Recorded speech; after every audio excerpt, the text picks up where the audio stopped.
di Indonesia ini sedang rame nih, sedang rame. Bahkan ada surat maklumat dari Majelis Ulama tentang rancangan undang-undang haluan ideologi Pancasila. Di Madura muncul pernyataan kiai-kiai yang sangat bagus. Pokoknya menolaklah bangkitnya kembali komunisme. Majelis Ulama juga mengeluarkan maklumat seperti itu ke 2 hari yang lalu. Orang-orang Madura juga sensitif. Nah, saya katakan orang Madura itu sejak dulu anti komunis. Oleh sebab itu, rancangan undang-undang haluan ideologi negara itu harus kita kawal. Jangan sampai memberi peluang kepada komunisme. Saya sebagai orang yang duduk di pemerintah sudah mengatakan bahwa komunisme tidak boleh hidup di Indonesia. Jadi oleh sebab itu saya sudah mengusulkan pencantuman TAP MPR nomor 1 tahun 2003 sebagai dasar dibuatnya undang-undang itu, salah satunya. Apa? TAP MPR nomor 1 23 itu tahun 2003 itu menyatakan bahwa TAP MPRS nomor 20 tahun 1966 yang melarang komunisme, Leninisme dan Marxisme itu dilarang.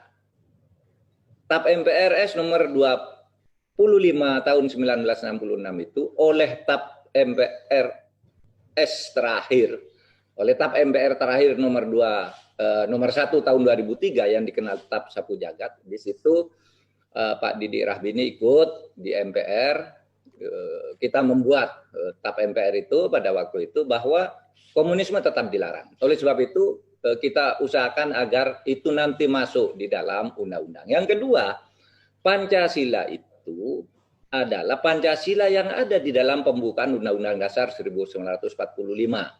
Yaitu Pancasila yang berdasar ketuhanan yang Maha Esa, kemanusiaan yang adil dan beradab, bla bla bla, sampai keadilan sosial bagi seluruh rakyat Indonesia. Nah, oleh sebab itu kita juga tidak setuju adanya pemerasan Pancasila ke dalam Trisila atau Ekasila. Jadi, saudara, ini posisi. Jadi, kalau ada ribut-ribut memancing seakan-akan pemerintah itu membuka pintu bagi bangkitnya kembali komunisme, saya ada di dalam pemerintah. Saya akan mempertahankan itu, bahwa Pancasila yang kita anut adalah Pancasila yang bukan diperas lagi ke Tri maupun Ekasila, dan TAP MPRS itu harus menjadi cantolan di dalam HIP, rancangan undang-undang HIP yang sekarang sedang dirancang itu. Harus diketahui bahwa rancangan undang-undang itu dibuat oleh DPR. Saya dan Pak Didik Rahbini itu ada di DPR agak lama, tahu bahwa rancangan undang-undang itu bisa datang dari pemerintah, bisa datang dari DPR. Yang ini, yang sedang diributkan ini, datang dari DPR.